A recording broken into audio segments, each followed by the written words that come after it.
My name is Dave Hollenbach, the host of From Embers to Excellence, a podcast that explores the many facets of leadership from the perspectives of some amazing people. We discuss the triumphs and failures that have shaped our lives and our leadership philosophies. I've found that it isn't whether we fail that defines us, but when we do fail, how we respond. Leaders dust off the ashes and use their failures as fuel to work harder and as lessons to come back wiser and stronger, more resilient, more determined, and more committed to excellence.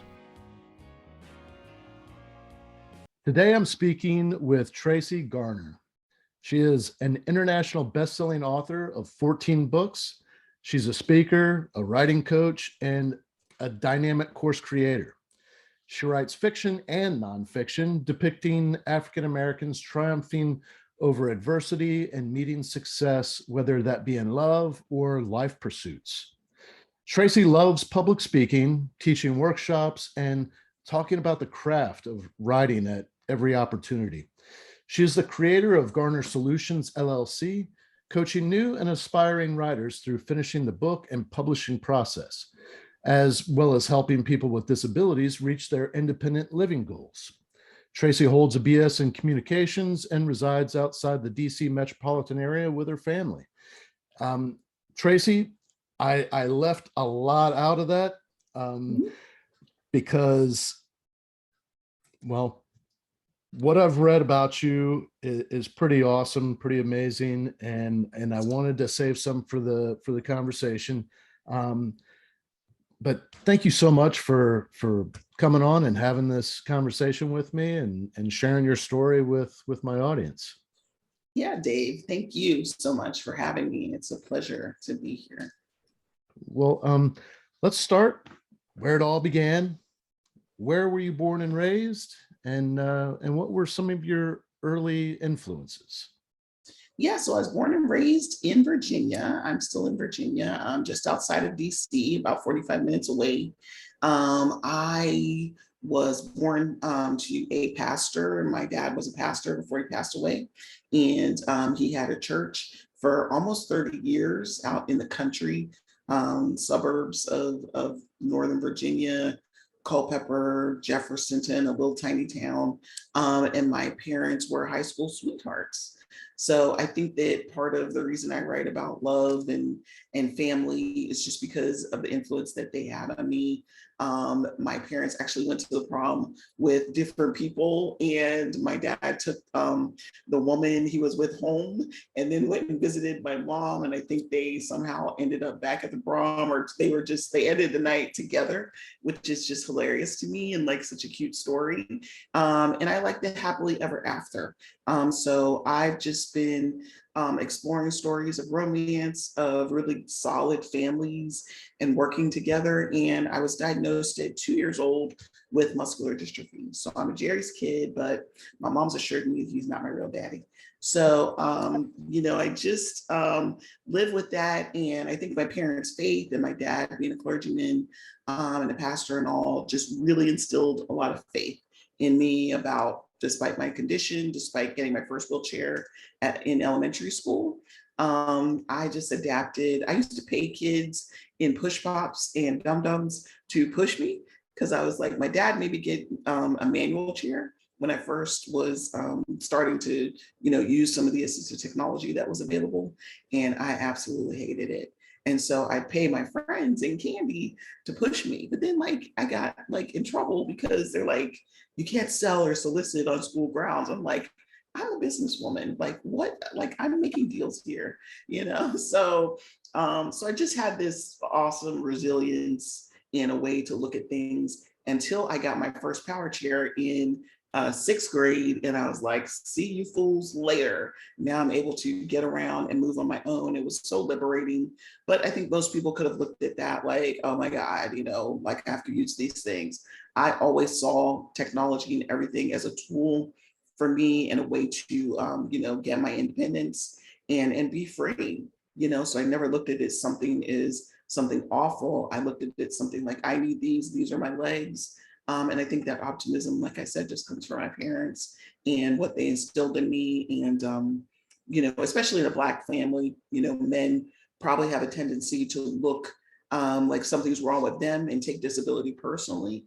But I never felt that from my parents. They never felt like, that it was just so awful and they couldn't deal with it. They didn't hide me away. We went everywhere. My dad carried me, or my dad put me in the van, even as I started to get more chunky as a child, not having those outlets for exercise and stuff like that. But they never made me feel less than, always had me participate in lots of different things, which I loved and which, made me the person that I am today. Can you talk a little bit about muscular dystrophy and what your journey has been like dealing with that? Yeah, my journey honestly has been great until you get a little bit older. I think that if you have parents that are pretty relaxed and chill about your disability, but still advocate for you and are still out there, you will have a really awesome adaptation to the world around you. But as I age, you start to be more aware.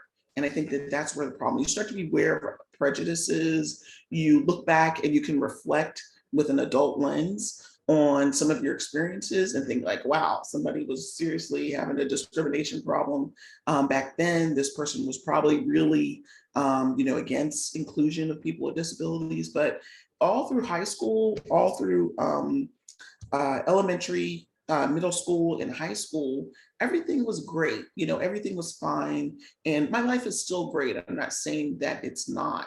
I'm just saying that, when you get out of K through 12, you have to really become an adult. You have to find your own transportation if you're not going to be able to drive. I had a serious fight during my college years with the state rehabilitation and vocational rehab to get the modifications for my vehicle paid for. Took almost 8 years. I got rejected 3 times by, someone I consider an older, set in his ways, Caucasian case manager who kept denying me. And then sometimes I felt like I met a younger case manager because he retired and he got moved, out of my way. As soon as the new case manager came, they were like, they put everything through, and I don't know if it's because they were really green or because they were new, and they were like approved. And then like I got invited to this like luncheon where they gave me an award for determination and resilience. And I was like, what the hell? Like, it's just like kind of like you put me through the ringer and then you award me for like pushing against you. So I thought that was like so hilarious. But as a young adult in my 20s, it's hard to understand and hard to absorb. So I think, I had a wonderful childhood, but then you become an adult and you're out there on your own. If one of your parents dies, you really lose that support sometimes and that advocacy. But thankfully, they taught me all those things. My dad used to go down and tell all the, lack for a better word, but just to give people a visual, tell all these, educated white ladies, this is what I want my daughter to do. This is what she needs to be successful.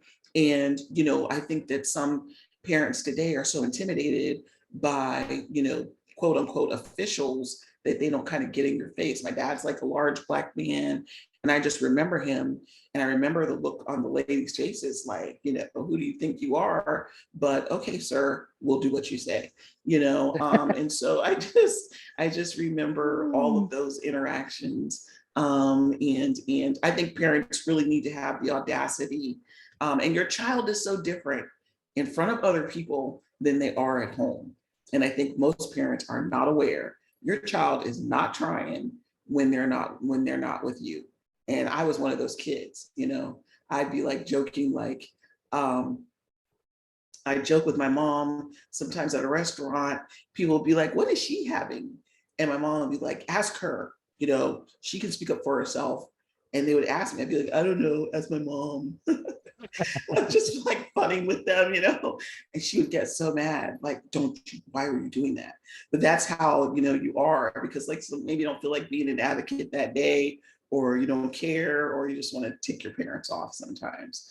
So I think that, it's important for parents to recognize you got a little Jekyll and Hyde child there, and you need to really be down there at the schoolhouse to make sure that they are doing their best and trying their best. And I was in special education up until about the third or fourth grade.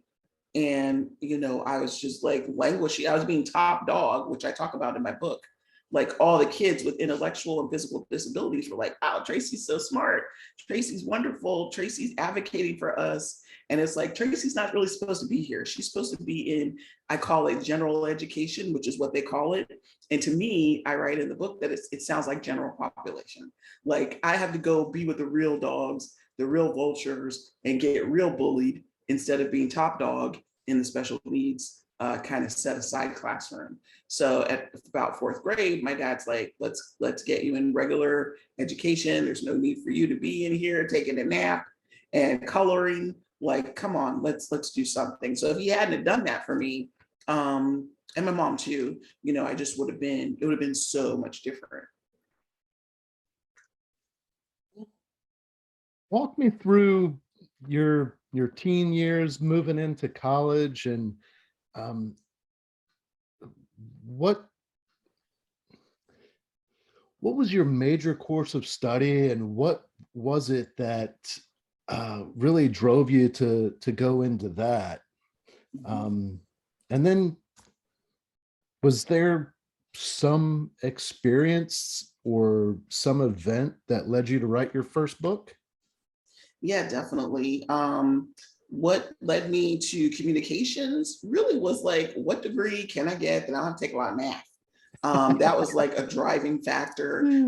I flunked math for liberal arts in community college twice. I just could not, I hated math. I was a writer. And most people who are writers, you're either a math and a logistical, technical, statistician type person. And then you have the English people that excel in writing papers. Like I could write my butt off, basically. And I always excelled in the writing. And I was really encouraged in high school through a couple of teachers. I think I remember writing a review about To Kill a Mockingbird or something like that. And my teacher was just going on and on about this review. And that really validated me in my writing. But up until then, I had been writing in elementary school, in junior high, and not until I got to high school did somebody actually encourage my writing and say, you really should pursue this. This is really good. She wanted to get it like elevated in some kind of, I don't know, like some writing thing. I have no idea, but I'll always remember that because that was the thing for me. That was the thing that I spent a lot of time reading, and I mostly spent a lot of time reading when they didn't have anything for people with disabilities to do during recess. Of course, they got rid of recess, but when I was in school, a gazillion years ago, we had recess. And I didn't like going out in the cold. I didn't like bugs. I didn't find anything to do on the playground. Now they build playgrounds that let you put your entire wheelchair on the swing. They have other ways of being inclusive, but they didn't have that when I was coming up. And so I spent a lot of time inside looking around for things to take. I was kind of a kleptomaniac in a little bit of sense, but I was bored. And so I didn't know what to do. And then I got the whooping of my life and I stopped that for sure. But, there's just nothing to do. Mostly I read and mostly I wrote little stories. And my dad even found some like story I had written, and I kind of copied off what these other girls were writing, and they were like writing soft porn. And my dad was like, I don't ever want you to write something like that ever again. And I was just doing what they were doing. They would send these notebooks back and forth to each other. And I was like, I didn't know, it just looked interesting. So I'd read it. Wow, it's an interesting story. There's a lot of naked people, but it's interesting. And so I just gravitated towards writing. And then I started writing cleaner. With your dad being a pastor and all, you should try to write kind of clean. But so that just resonated with me. So the reason for the communications wasn't any real, I like to talk and I like to write, and those things I excelled in. But it was just really to get through. It took me a very long time to get through college and to eventually get my bachelor's degree, but I stuck to it. And I was working and writing. My first book came out when I was in college. And a funny story, I used to print my book. I didn't have a printer at home. And we used to have computer labs. Nobody knows what that is now because everybody's got a device or several devices, a laptop, a desktop, and an iPad and their phone. But I went to the computer lab and printed off like, 100 pages, usually like 50 pages at a time. And people would gather around the printer and be like, oh my God, who's hogging the printer? And I would just look around like, oh my God, I don't know. And then as soon as they all left, kind of like reprint their stuff because they could never get it, I would take off these huge stacks of like paper and hide them in my coat or in my book bag or something. Like I was printing my stories at school, and that's how I was able to write my first novel and get it published. And I entered a contest. So that's kind of what those years was all about. And the reason I really started writing, I had the romance because of my parents, but I also had this rejection experience, which everybody has in college. This young man that I really liked, and he was a jerk, and he couldn't accept the fact that I used a wheelchair.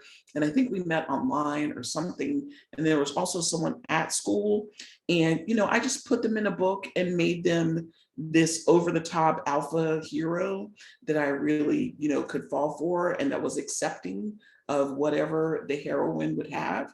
And that's kind of, and I joke that my a mentor friend that is also a best-selling author who writes romance, she put her guy in a book that rejected her. It was a similar story that we shared, and she killed him off.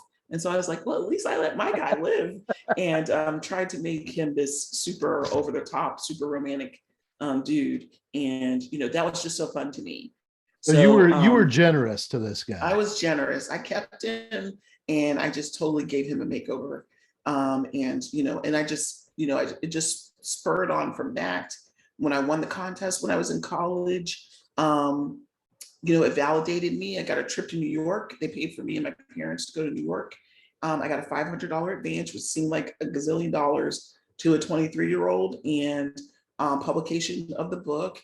And that's really what changed my life, is entering that contest. I was so depressed. I was actually getting those bad grades in math for liberal arts. I was receiving the rejection from this young man. And, I was just dealing with aging and getting older and trying to decide where I was going to go and where I fit. And so I think that that kind of trajectory, I saw the contest online, and I actually believe that it spoke to me. I tell people this all the time. That contest spoke to me because I was like boohooing, like, my life is terrible. I don't know what to do with myself. I was just having a boohoo moment. As soon as I saw the contest, like my tears like dried up. It was like, stop this crying crap. Let's get it, and let's move forward. Let's try this. I remember printing the thing, like I said, at school, taking it home, editing it. And I wrote a novella in the fastest time I've ever written. That was my first time that I actually finished an entire book for that contest. And I just felt like I would win. I didn't tell anybody. I told my mom, I'm going to write a book. And, your mom thinks everything's great. And she's like, oh, that's so good, baby. Go ahead, do it. Yay. It's like the Eddie Murphy movie, like Hercules, yay, baby, good baby. And so it's just like, they really didn't understand, what I wanted to do and what I was doing. So, 20 years later, 17 books later, and, I'm still on this wonderful journey. It's 17 now? It is. I released like 2 books, 2 low content books over the winter break, and the disability book came out in January. And so, I keep going. Nothing, writing will always be my life. I really hope to get to 50, maybe in 100 books before, muscular dystrophy has its way with me. But that's the path I'm on right now. I continue to work. I have a gazillion side hustles. And the other thing is that, in scripture, Matthew, the parable of the talents is like my favorite verse. And, it's about multiplying your talents. That story resonates with me so much because God is giving you, he's giving people multiple talents, but he's giving you definitely at least one. So writing was it for me. And that has been, the best moneymaker, the best outlet, the best creative ointment, for me. It helps me with my mental health. Publishing, I helped someone else publish a book, through my coaching. And I just wrapped a book project up this week. It's a book on crew, something I never ever thought, what do I know about crew? I can't even dog paddle barely, without drowning. But I help these people write a 40-year history of crew and rowing, and I know what parts of a boat. So they put together this book on crew, and they'll unveil it at the Alumni Association for all the crew, people who grew up around crew, and all the coaches, and the original coach and the creator who created that. But writing has just taken me so many places, and speaking too. But that is the talent that I've used to parlay into so many different areas, and meet so many awesome, wonderful people. And here I am talking about writing and the book, which is just another, metamorphosis of how we use, how I use my craft. So the audience is fairly diverse. I was wondering if you would paraphrase the story of the talents, just Sure. because I think that one is, well, it's perfect for what you were just saying, but out of context, if you're not familiar with it, um, it just sounds like a story of talents. Yeah, so it's in Matthew 25, verses 14 through 30, which I did look up. I didn't memorize it, but it's talking about how there were three servants. And, God gave each of them one denarii, which I think is like a bill, a sum of money, gave one three, and one five denarii.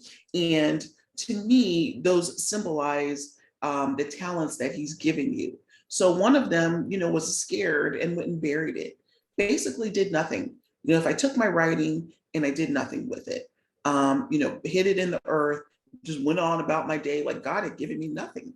The other one, had three, and he multiplied those. And then the one that had five multiplied those even more, and multiplied them the most of everyone that had gotten that.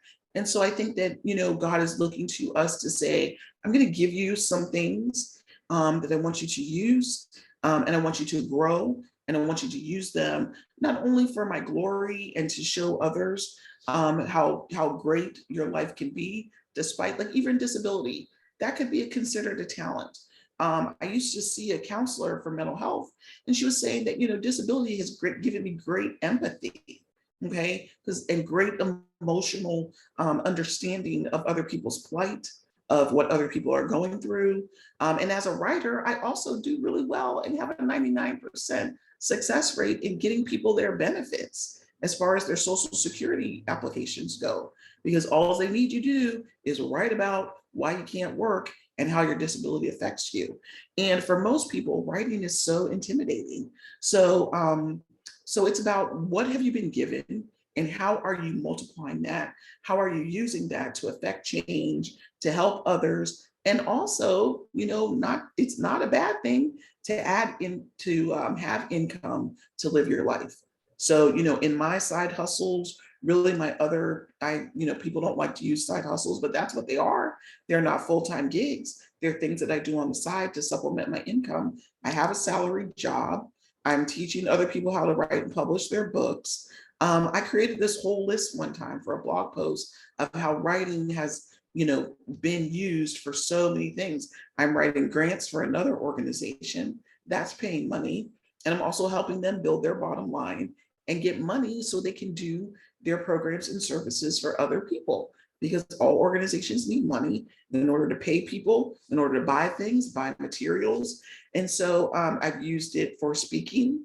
I've used it to publish the books. I have to write a speech and I have to say it, but it all started with writing it down first. And another favorite book of mine is called Write It Down, Make It Happen. I read that book. I read passages of that book at least once a year. And it's really about, people don't like to talk about manifestation, but you make goals, you make a list every day of things you want to get done. You look at that list at the end of the day and wow, I got it all done. So sometimes I write down things, I create vision boards, and that's really the only way. And looking at it at the end of the day and seeing and being able to check mark things off, yeah, there you go. There's a list right there. And just, you have to, your brain can't possibly hold all this stuff. That's the other reason. But how shameful if you have something, if God's given you something and you hide it or you bury it. And that's really what the parable of the talents are. And to receive that judgment for doing nothing. If you had it, like if I just use my writing for myself, great. But if I can use it to give other people their benefits, people need even the Affordable Care Act, writing and interpreting and some of the comprehension for people with disabilities, for people with ID, mostly intellectual disabilities, is impossible, but I've done so many of them that I need to use that in order to help other people. And of course, I'm doing it for a salary right now, but I help people who I don't get paid for, and so that's part of it. Not to hide your talent. You have a talent of writing, don't hide that, use that for good, use it to show that you can still be productive, and also using my talents to show other people that I'm worthy of citizenship, and participation in this life. Right now, people with disabilities are going through a really difficult time. We are going through a difficult time about how much our life is worth, right? Because there are new initiatives for assisted suicide, and most people know nothing about that. That is, if you go to the doctor, and I think in Canada, it's actually been, made into an okay thing to do. For you to tell me that my quality of life is poor, and because it's so poor, I'm not worth living, I'm not worth treatment, so you can assist me in dying. The Dr. Kevorkians of the world already did that, and so we have a real fight. And most people don't even know that this kind of fight exists. I go into a hospital, I could be denied treatment because saying, what kind of quality of life does she have? She uses a wheelchair, for God's sake. Like, dude, wheelchair has been the most liberating thing in my entire life, to help me get around, help me not sit in bed all day, help me have, my brain still works despite the vessel of this body having issues with mobility and physical ability. The brain is active and I'm still a human being. So we have a lot of challenges that we still face, not that others don't, but there are some unique challenges for people with disabilities, for Black women, for just trying to be a part of the life that we want to lead and having the supports that we need to be able to do that. It's interesting that how you talk about really the vessel that who you are resides in. And I haven't thought of this in quite a while. A young firefighter, when I want to say I was a lieutenant. Yeah, I was a lieutenant in the fire department. A young firefighter who actually was friends with my youngest brother when we were growing up. They were on the football team together, and this guy had spent the night at my house when we were in high school, or when I was already out of high school. I was actually already out of the Navy. They're a lot younger. Well, anyways, he gets diagnosed with a really aggressive form of cancer. And he didn't last a year from the moment of that diagnosis. And struggling with that, I mean, he had just gotten engaged. He was beginning to prepare himself for promotion, just had this amazing future ahead of him. And the reality was that he wasn't going to see another full 12 months. and he knew it, and it was scary. And you go through all of those emotions. And one of the things that when I went and visited him in the hospital, I brought with me, knowing what I know about the hospital and the kind of resources that are available. There are spiritual resources. I know that his pastor had come, and there was those spiritual resources to kind of help him make sense of things. And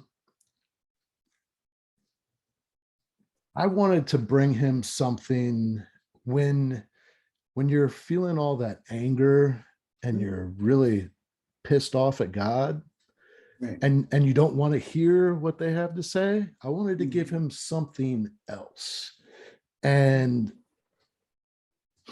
because I knew he'd come back around to, but that one little piece was a story that I don't know if you remember who James Stockdale. He was an admiral in the Navy.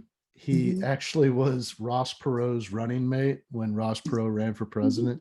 And the only reason that he agreed to be the vice president on that campaign was he felt like he owed a fellow Naval Academy graduate that helped him when he was in the Hanoi Hilton as a POW. He was one of the first people shot down it was actually before the war officially began. He spent many, many years, actually the entire war, in captivity. He was tortured, and he was there at the same time John McCain was there. John McCain endured a lot of the same torturing. But it was James Stockdale who came to this. He was so determined, like, my captors are not going to change who I am, the person I am. They can break my body. They can affect my health. They can take away my freedom, but they'll never be able to take away who I am. That's and how I respond to everything going on outside, that's up to me. And I can choose to feel sorry for myself, or I can say, no, you're not going to beat me. You'll have to kill me first. And it was just like that. To me, that was just so powerful, that will. He was listening to his buddies getting tortured, and like they were doing that to get to him. And he just, there's all those things that we have no control over. The only thing that we really have control over is who we are and how we respond to the things that influence our lives. And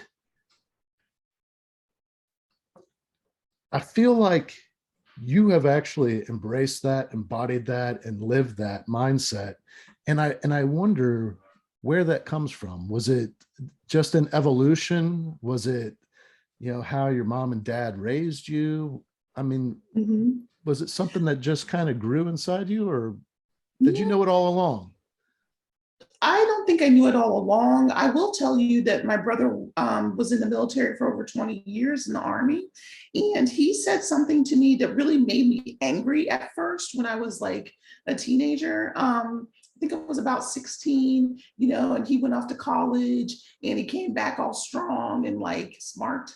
And also went through boot camp and everything. And that's one thing, just as an aside, I wish there was a way for us to provide a curriculum from the military of what you guys go through in training and adapt that some kind of way to give, because there's a certain discipline that comes from military that people with physical disabilities will never really experience. And so I always want to bottle that and find a way for us to teach that mental toughness.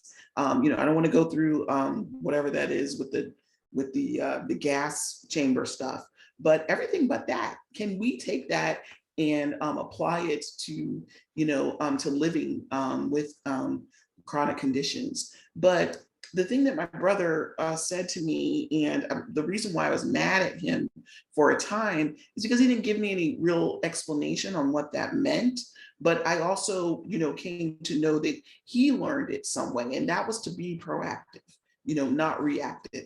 And I'm like, yeah, okay, Mr. Man, you think you're so macho because, you graduated college and now you're going into the military and, God forbid, well, you were, I knew you when you were nobody and you were puny and didn't have any muscles.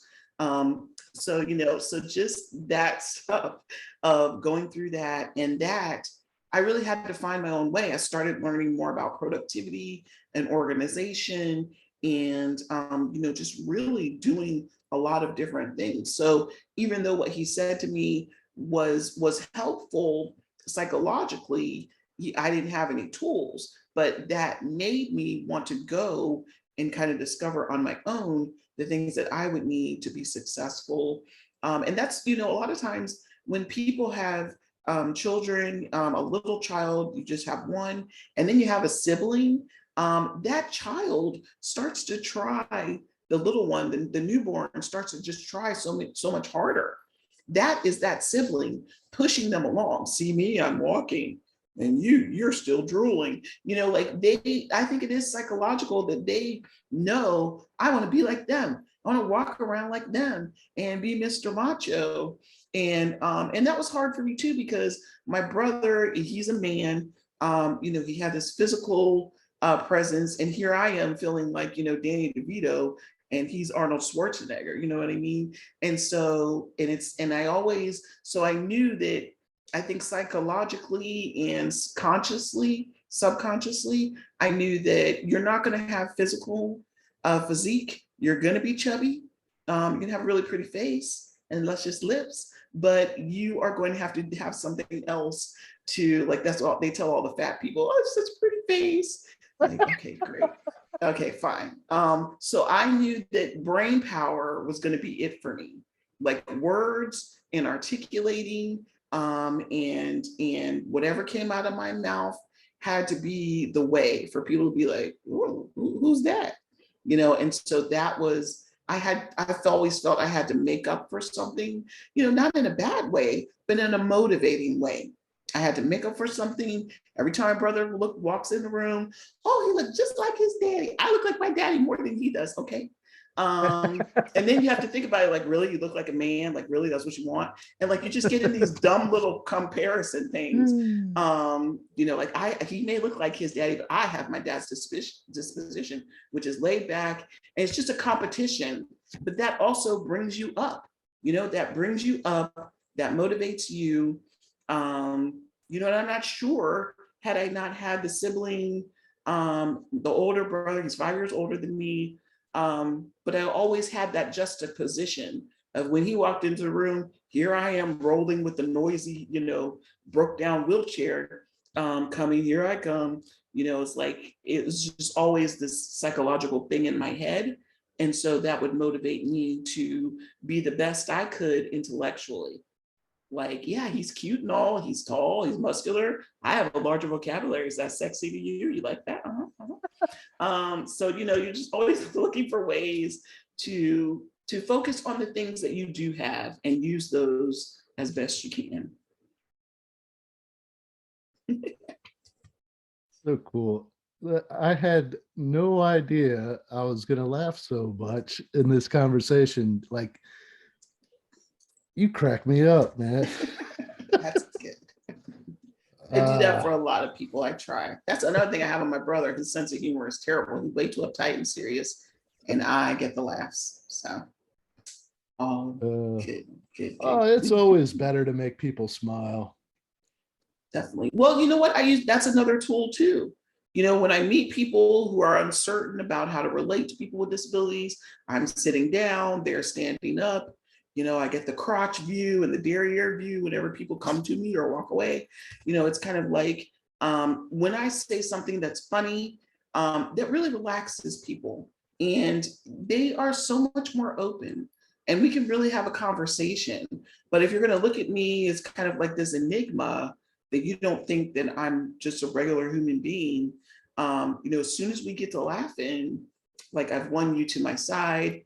I get you to do anything that I want to because you think I'm funny and interesting. But that was also a tool for me in a lot of networking meetings. I hate networking. It's so false pretense driven. What do you do? Where do you go? It's almost like a dating app. What's your sex? What are you doing right now? What do you have on? And so it's like it's just this falseness of superficial things. And so really getting into conversation and making people laugh was always my way of relieving stress and reducing the barriers that impeded us from just talking like normal people. One of the things that I do with, well, it's become more common lately. I have kind of divided um,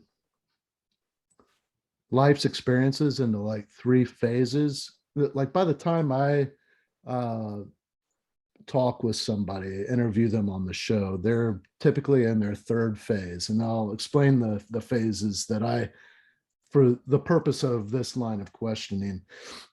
The first phase is, adolescence, where, from birth until, high school, first couple of years of college. Mhm. And then from there on into the beginning of your professional career, where you're really learning what you're good at, what you're bad at. You learn really your place in the world, like, and who you want to be, you know, like, uh, like for me, I'll explain that. I don't know if not your place in the world. Um, like I made a lot of mistakes in my 20s, and like really learning who I wanted to be, and how I wanted to be viewed as, as a firefighter, as a leader, and all that. And I started working really hard at that. But I made a lot of mistakes leading up to that. And then beyond that is when I started being able to apply the lessons from my earlier life to my career, and I'm able to help other people with those lessons, with that knowledge. And now like the coaching and mentoring, and um, you know writing books and Mhm. speaking, but trying to help people avoid the same mistakes I made. And then Right. when they make them anyways, being the guy picking them up, dusting them off, and saying that's not it for you, man. And uh, just that reassurance, like when you fall on your face, that's not the end. Right. And you can dust yourself off and move forward, and use that experience to, well, one thing that I learned about myself through a lot of my mistakes is now I have a level of empathy that I did not have before. Mhm. And that is really very powerful. And that's why we need to challenge them as really being mistakes. There are no mistakes. Those are the things you need to learn, in order to be able to speak into someone's life. Nobody wants to hear from someone who's done things perfectly. We want to hear from flawed humans who can really tell us, been down that road, this is what happened. Hope you can avoid it. But sometimes people need to learn, they need to make those errors. You tell a child, don't touch that, that's hot. First of all, they don't trust you, they don't know, they don't believe you. So they have to see, is it really hot? They burn themselves and, oh, it's really hot. But they'd always wonder, is it really hot? Are you just telling me that? Like, yes, I'm really telling you that because it's really hot. You could seriously injure yourself. But it's not a mistake. It's a learning opportunity. It's the field notes. That's what I call my book. In essence, I've gone through certain things. I observed as a writer, and I observed as an analytical person, and now I'm going to give you the cliff notes of what I took away from those experiences. But you had to live those, and you had to experience those things in order to pour into someone else, in order to tell them. Okay, I don't want to hear from somebody who hasn't had anything, who's so perfect. Like, what are you going to teach me? You're perfect. You seem to just go through life, on a bed of ease. I want to hear someone who has wounds. I want to look at the wounds and be like, "Ooh, that looked hard. That was tough. That was a big one, huh?" I just like I'm curious about the wounds, because the wounds tell stories. So, the wounds in me, I have a scar down my back. I had spinal fusion surgery. I have rods in my back. I can tell other parents whose children are considering those things. I've had bad reactions because I don't take enough vitamin D. I'm like, don't do that. Take your vitamin D, listen to your doctor, or end up in the hospital with a whole host of other problems. So, I want to, wounds are really kind of sexy to me, honestly. It sounds really kind of sick, but, they're really interesting because you lived through something, you survived, and you're here to tell the story. So, the more wounds, that you have, not dumb wounds, not scabs, like the one where you almost bled to death. I want to hear about that wound. This is all metaphorical, but you understand what I'm saying. So I want to know what caused the wound. I want to see, and maybe even touch it and just be like, wow, that was a like an honor. What is it? A rite of passage. That is that you earned that. You went through something, you earned that. And I don't know how I earned my lymphedema, but I got it, so some wounds are not, great, but I could tell other people about it, and I know about it. And muscular dystrophy, don't know how I earned that, but I can certainly help other people to be as optimistic, faithful, and even, comedic about it, So those are okay. The mistakes aren't really mistakes. There are things that you learned, and you're better for it. You're a better human. You're more understanding, you're empathetic. All of those things you get by going through your wounds and making the bad choices, but that still lead to you don't get up so upset. That's the other thing. You don't, when things happen, you're like, oh, that's nothing. I've been through that. That's like why adults sometimes can't relate to when their child has a breakup. You're kind of like, oh, honey, you almost seem like you're placating them, but it's like the end of their life for them because they never experienced that. And so probably one reason I don't have children is because you kind of have to lie a lot. Oh, honey, it's, that's just one that you'll have. Don't worry. It's like there's 50 more coming, but I don't want to like kill them. So, you have to become a good liar as a parent, I think. But yeah, but those are the wounds and those things. And remember, when you protect your children from some of the things, everybody getting a trophy now. We're in that kind of realm of Alfred Hitchcock, like that. These kids, some of them cannot handle the adversity because of the ease that they've experienced. We're making things too easy. And when something really devastating happens, they reach for violence. They reach for self-harm. We need these experiences in order to have healthy ideals and to be strong. And making things easy, everybody getting a trophy, we're setting ourselves up. That's a whole nother podcast. When I was asking about muscular dystrophy, I mean, Here's about the extent of my knowledge on muscular dystrophy. I know it's tough. I know it's a disability, and there are different degrees of it.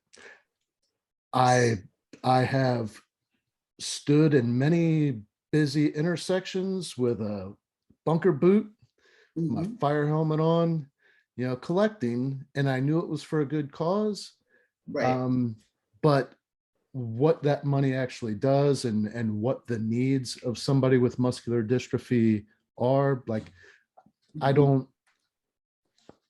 I don't know. And I don't know what the physiological aspect of what muscular dystrophy is and how that I mean, is it something that continues to get worse throughout your life? Sure. So a brief overview of muscular dystrophy. There are over probably 50 types of muscular dystrophy, and they're all under this umbrella of MD, muscular dystrophy. It's often confused with multiple sclerosis, which it's not. Those are two different things.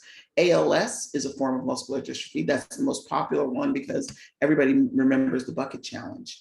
And it's also so ravenous in its effect on people. It's a much more rapid version of muscular dystrophy. I have SMA, which is spinal muscular atrophy. There are three types of spinal SMA, 1, 2, and 3. I never remember which one I have. I think I have two, but it just doesn't matter to me. So I never really remember, but I do have spinal muscular atrophy. Muscular dystrophy, in essence, just means a weakening of muscles over time. So I walked until I was about 10 with crutches. I used to be able to walk at 5 and 6, holding onto the wall, but my muscles got progressively weaker. And so I had to start using a wheelchair full time in about elementary school, and only could walk short distances. But so I'm not able to reach things. I need help. I have caregivers in the morning and the evening to help get me up, get dressed, do personal care, bathing, toileting, and all that stuff. I'm still in control of my body, but I'm not physically able to transfer, stand. I have a lot of equipment.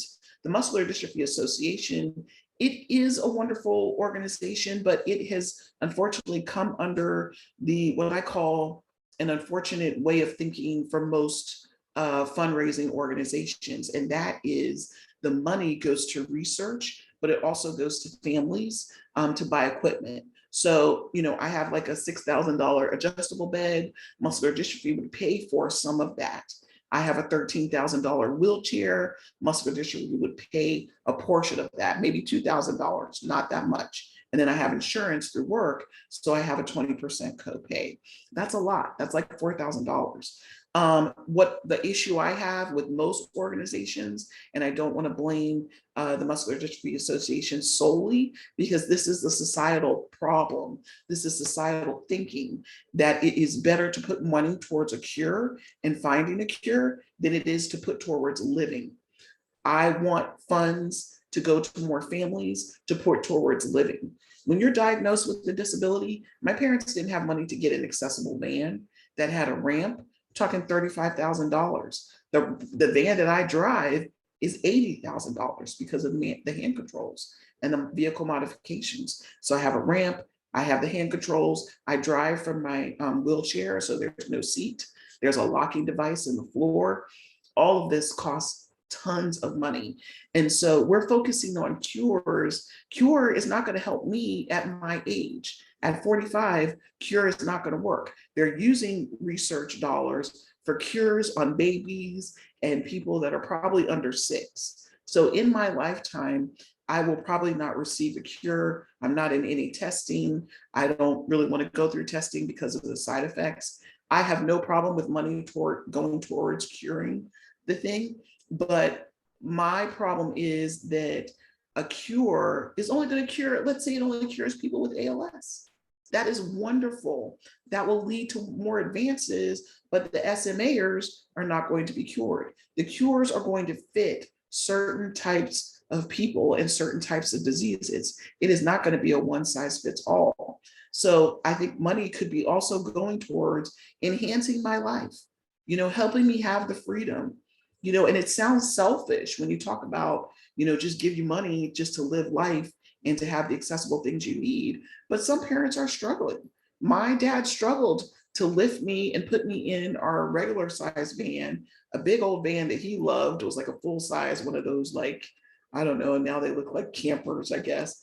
But the insurance, the treatment, the co-pays. I had friends who were on steroids, and to watch them come off steroids was truly devastating. My parents never put me on steroids, but it was to preserve the muscle. And a lot of my friends have died anyway, even with the steroids. So can we improve the quality of life that I'm living right now while also devoting dollars to, it's really lopsided. And that's my point. I would be happy with 50-50. 50% of the money that you take in goes to families, and 50% of the money goes to cures and treatment. The other thing about cures and treatment, we negate how much time cures take to test and then to roll out. So that cannot be speeded up by more money. You can't buy time. You need time to test cures, to test medicines. That's just time. So we may be 30 years out. Meanwhile, little Johnny or Susie could have gotten a van, at least help on a van, that they could use right now so that Johnny and Susie can have the best quality of life they possibly can have. And that money could have been used for that instead of going totally to a cure that Johnny and Susie may not realize in their lifetime. So that is my issue. And that is happening across the boards that do, research and cures. And even with the vaccine that has come out, that was based on 100 years of research that they had already been doing. And so it may seem to people that they accelerated the development of the vaccine, but they really didn't. It was based on vaccines and models and the trial and error that happened over the course of 100 years since the last, the Spanish virus or whatever they call it. So sheer time is what made the cure possible. And that is going to be the case for anything that comes out. How can we help people have access to the things that they need? They need a van to get around. We need accessible playgrounds so we can play. Those are the things that are going to affect me and other children becoming successful adults. We even need employment support. Having someone to help me use the restroom in the middle of the day would be really great, so I can keep working. And we don't provide those things in the workplace. Just like, well, pee on yourself, good luck, and just do it, deal with what you got to do. Wear protective underwear. Like, nobody cares about that and how psychologically that impacts my ability to be productive. I don't want to be like, I'm just being honest and being candid. I want to be a pissy mess trying to work and go to Zoom meetings. I gotta go to the bathroom. Sorry, we're in a Zoom meeting. It would be nice to have help, in the middle of the day, and people don't realize how many people don't have assistance. I'm working from home, so I'm able to take care of those things, able to take a break, have a good boss who permits those things. But what about people who have the boss from hell, don't have the support, can't pay for the caregivers extra time during the day? That is about quality of life. Great, you're going to get a cure. Eventually, I'll be dead probably when that comes around. And my life, could be improved, other people's lives. I have a great life, but I'm just using myself as an example to talk about what people go through who don't have the support, the resources, the money from the parents, in order to realize these dreams and these goals and to participate fully. Driving was so liberating to me. When I get in the car, I flirt with other drivers. They don't know I'm in a wheelchair. Like, hey, how you doing? Rolling up my little minivan. It's wonderful. It just psychologically, I wish everyone could experience that, but they won't be able to because of the funding that they don't have. Yet you are holding a boot, on a hot day in September, collecting money and, not even knowing where that's going or how that is impacting the individual. That's kind of messed up. We want the money, of course. We want the cure, of course, eventually. But, disability has also taught me a lot of things. Do I wish to be stronger? I could be stronger and still have a disability and still be able to do more for myself. And what about that kind of cure? What about just strengthening muscles in order just to transfer myself to the toilet or to the bed or what have you? And so that's my only issue with some of these organizations that raise millions, billions of dollars. The overhead costs, the administrative costs, all that money, and not going directly to families in order to help improve their quality of life. So I'll step down from my soapbox now, or roll off. Maybe the soapbox is accessible as a word. I really appreciate you being so forward with all that, because, like, for one, I'm I've always felt a little bit off, like not knowing more about what I was asking money for. Right. Um, but I didn't, I don't even want to make any excuses. I just wasn't, I guess I was a little more self-absorbed than I thought I was. So, And that's okay. I mean, I don't expect everybody to go out and find out what they're making money for. But let's say if there was an opportunity for the firefighters in that community to raise money to help those kids in their neighborhood, like that would be awesome. So that way it is good to know. But again, I don't know what firefighters are doing.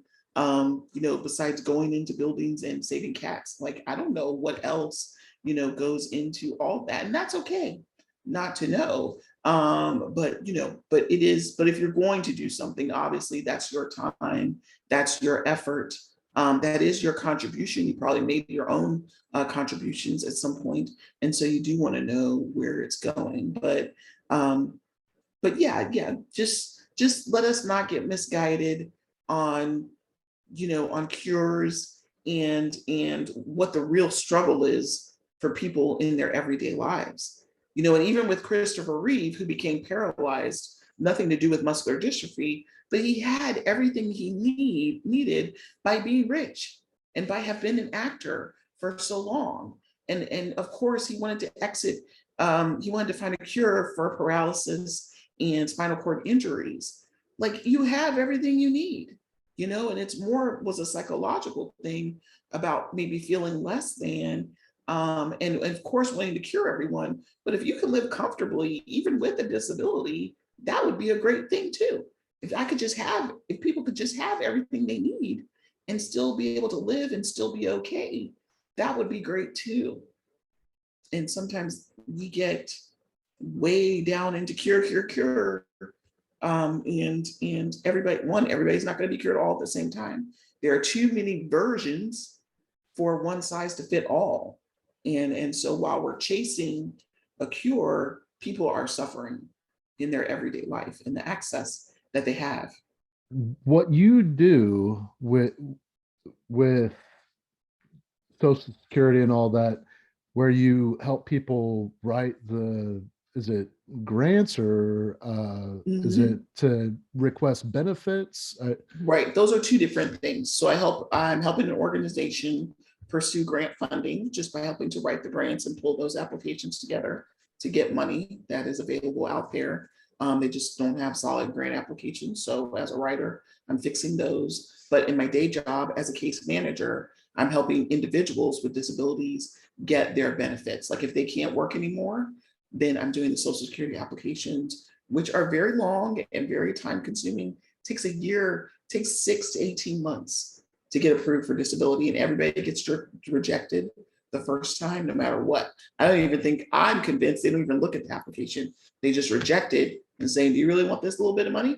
Well, do your appeals, apply again. And so that's what I'm helping people. It's the writing portions, their remarks portions. It's just such a tedious application. It's like 30 pages long that people have to do. And people are so intimidated by the writing part because that's not their strong suit. So that's what I'm doing. SNAP benefits, which is the Supplemental Nutrition Assistance Program, which is commonly known as food stamps, the Affordable Care Act, getting that. These things are hard to apply for because if people are not experienced in filling out paperwork and really writing about what they have and why they need the support. And at the end of the day, it's still not enough. People get anywhere between $700 and $30 a month, all the way up. The most I've gotten somebody is $2,000. And that's because they were a lawyer before they became disabled.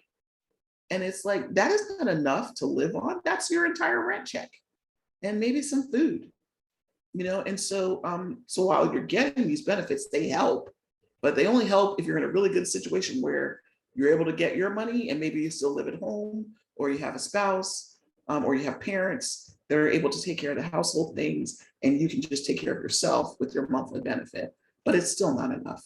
We penalize people for being disabled, giving them the smallest amount possible and expecting them to make do with that little bit.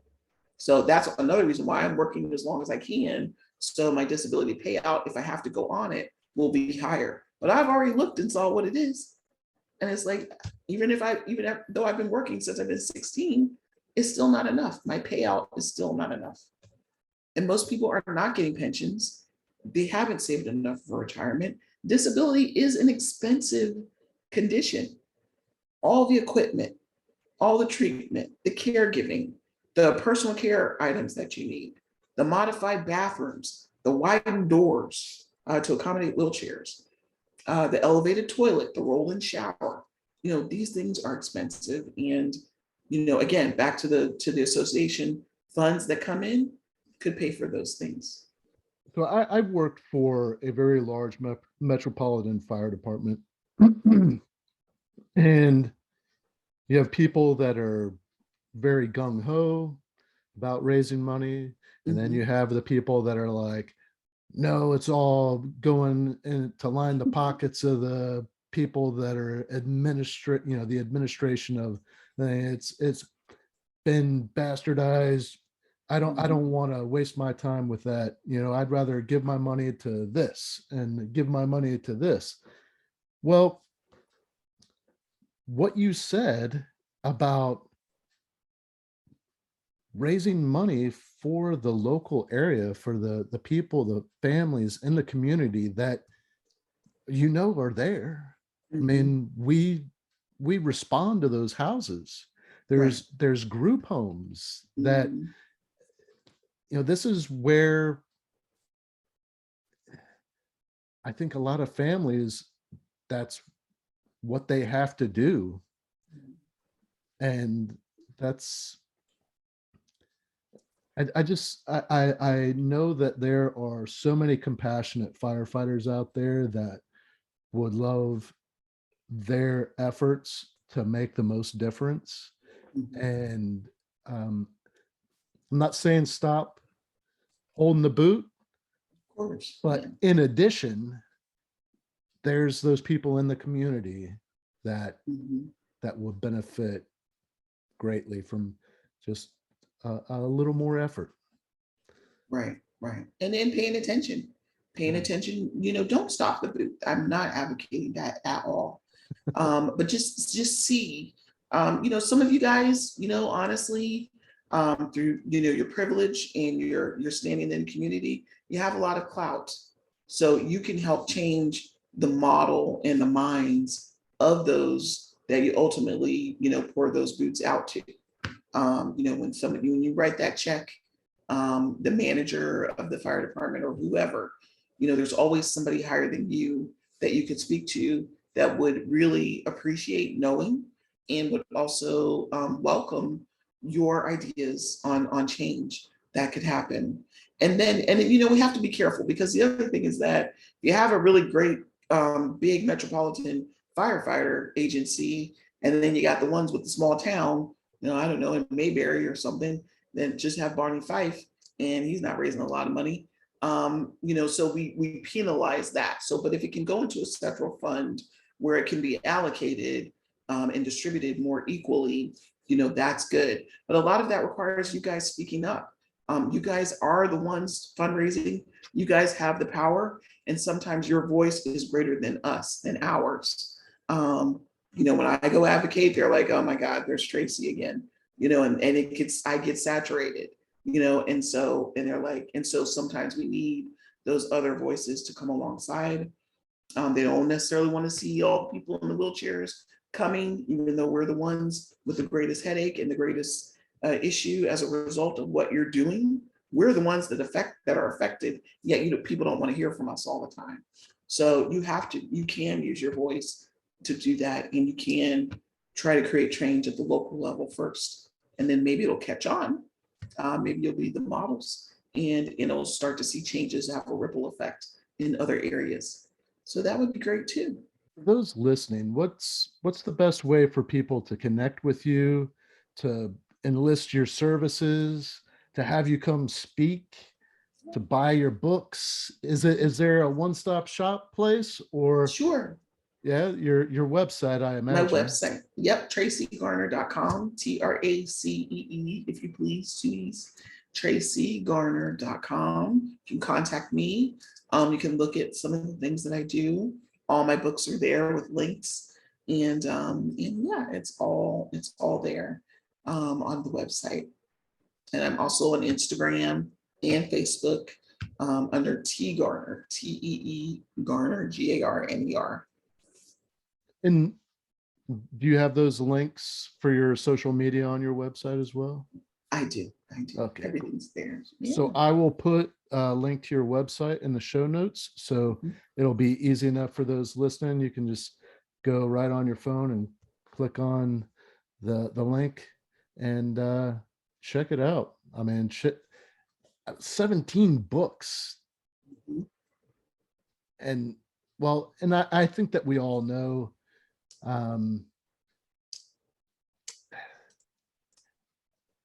well, no, I guess not everybody knows somebody that has muscular dystrophy, but I think everybody knows somebody that has a disability, though. yeah. And so you're not strictly helping people apply for benefits for just muscular dystrophy. It's all disabilities. Oh no, I work with all people with disabilities. Yeah. And is that through a private organization or? It's through it's called the Independence Center. It's ecnv.org. And we are a nonprofit. We do only serve our area, but there are over 400 centers nationwide. So there are centers in Florida and other places.